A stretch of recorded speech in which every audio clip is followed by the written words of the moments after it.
Hi everyone, welcome to our channel. So today in this tutorial, I'm going to quickly show you how to hide or unhide balance on your Revolut application. So let's get into the video. So open up your Revolut app. So open up your Revolut app and then log into your account.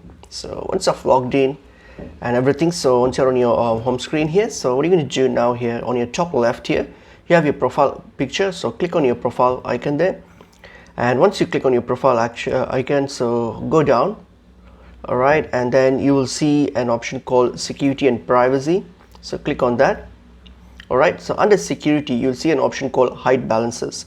Right now it's turned off, so turn that on.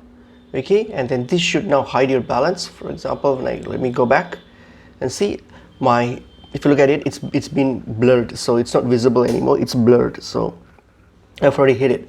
So now if you want to unhide it, so what are you going to do? Same thing, just go back, click on the profile picture. All right, scroll down, go to accounts and privacy, and under security here, just turn off this switch here, the hide balance option here, just turn that off, and now you should see your balance. There you go, I can see my balance now. So that's pretty much it is. Hope this video is helpful to you guys. I'll see you guys in another video. Thank you.